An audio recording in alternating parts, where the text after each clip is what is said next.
Pernah kebayang nggak seekor semut ngomong?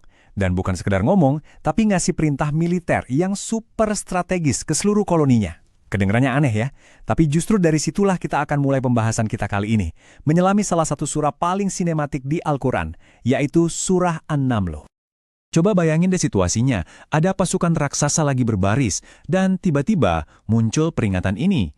Yang ngomong bukan jenderal, tapi seekor semut. Ini bukan cuma suara serangga biasa loh. Peringatan ini nunjukin kecerdasan, kesadaran, dan kepedulian yang luar biasa. Dia ini pemimpin yang lagi melindungi rakyatnya. Dan ini dia bagian yang bikin ceritanya makin keren. Raja yang dengerin omongan si semut tadi itu ternyata bukan raja sembarangan. Dialah Nabi Sulaiman yang legendaris, yang memang dikasih anugerah luar biasa sama Tuhan untuk bisa mengerti bahasa binatang. Nah, interaksi yang super unik antara Raja Perkasa dan seekor semut inilah yang akhirnya jadi nama untuk keseluruhan surah ini. Kisah singkat ini tuh kayak pembuka yang pas banget untuk tema-tema yang lebih besar, soal kekuasaan, kebijaksanaan, dan juga iman. Yang menarik di sini adalah reaksi Nabi Sulaiman. Bukannya sombong, dia malah tersenyum, ketawa, dan langsung berdoa. Dia bersyukur karena dikasih kemampuan buat ngerti makhluk yang paling kecil sekalipun. Ini ngajarin kita sesuatu yang penting kan, bahwa kekuasaan yang sejati itu harus diimbangi sama kerendahan hati. Oke, setelah kita kenalan sama si semut yang luar biasa tadi, sekarang kita mundur sedikit yuk, biar paham konteks besarnya. Jadi kisah ini adalah bagian dari surah ke-27 di Al-Quran, yang namanya ya itu tadi, surah An-Naml. Nah, ini data singkatnya. Namanya An-Naml, yang artinya semut. Ini surah nomor 27, ada 93 ayat, dan termasuk surah Makkiyah. Maksudnya, surah ini diturunkan di periode awal kenabian di Mekah. Buat yang mungkin belum tahu, surah itu ya sebutan untuk bab di dalam Al-Quran. Nah, khusus surah An-Naml ini, fokusnya itu nunjukin gimana sih kekuasaan Tuhan itu kelihatan. Bisa lewat keajaiban alam, atau ya lewat kisah-kisah para nabi yang penuh pelajaran. Oke, sekarang kita masuk ke cerita utamanya nih. Setelah urusan sama semut selesai, perhatian Nabi Sulaiman langsung beralih ke masalah kerajaan yang jauh lebih besar. Ini melibatkan seorang penguasa kuat lainnya, yaitu Ratu dari negeri Saba, yang mungkin lebih kita kenal sebagai Ratu Balkis.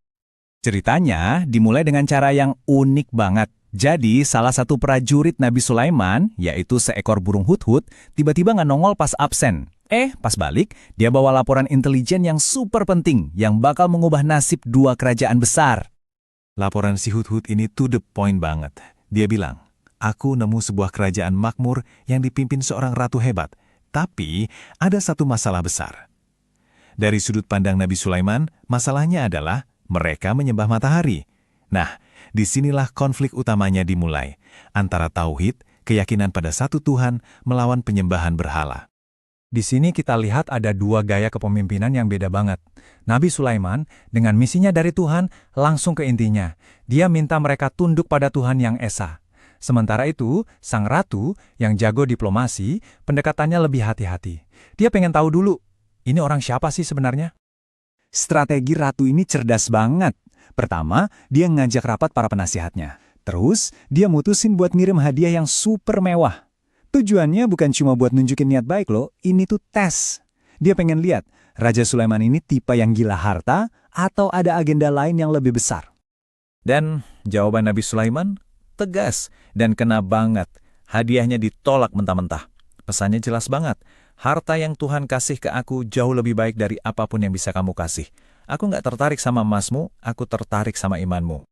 Nah, karena tahu sang ratu bakal datang, Nabi Sulaiman menaikkan level permainannya. Dia bukan cuma mau ketemu, tapi dia mau nunjukin sebuah kekuatan yang di luar nalar manusia. Tantangannya ke para pembesarnya simpel tapi mustahil. Siapa di antara kalian yang bisa bawa singgasana ratu ke sini? Sekarang juga, sebelum dia sampai. Tawaran pertama datang dari Ifrit, salah satu jin yang super kuat. Dia bilang, aku bisa bawa singgasananya ke sini sebelum kamu beranjak dari tempat dudukmu. Ini aja udah tawaran yang luar biasa kan, cepet dan nunjukin kekuatan yang dahsyat. Tapi tunggu dulu, ada tawaran kedua yang lebih gila lagi. Seseorang yang punya ilmu dari kitab bilang, aku bisa membawanya kepadamu dalam sekejap mata. Dan benar aja, singgasananya langsung muncul di depan Nabi Sulaiman. Ini menunjukin kalau kekuatan ilmu yang bersumber dari Tuhan itu jauh melampaui kekuatan fisik biasa. Oke, bayangin deh, Ratu Balkis sampai pertama dia kaget lihat singgasananya udah ada di sana. Terus, dia dihadapkan sama tes terakhir. Dia disuruh masuk ke istana yang lantainya terbuat dari kaca super bening. Saking beningnya, dia kira itu air. Dan spontan dia angkat gaunnya biar nggak basah. Dan momen itulah puncaknya. Setelah melihat kebijaksanaan, kekuatan, dan keajaiban yang benar-benar di luar akal sehat, sang ratu akhirnya sadar. Dia bukan cuma takluk sama Raja Sulaiman, tapi yang lebih penting, dia menyerahkan imannya kepada Tuhannya Sulaiman. Kisah Nabi Sulaiman dan Ratu Balkis ini emang jadi inti surahnya. Tapi, dia nggak sendirian. Surah An-Naml juga ngasih kita cuplikan kisah nabi-nabi lain buat nunjukin sebuah pola yang terus berulang dalam sejarah.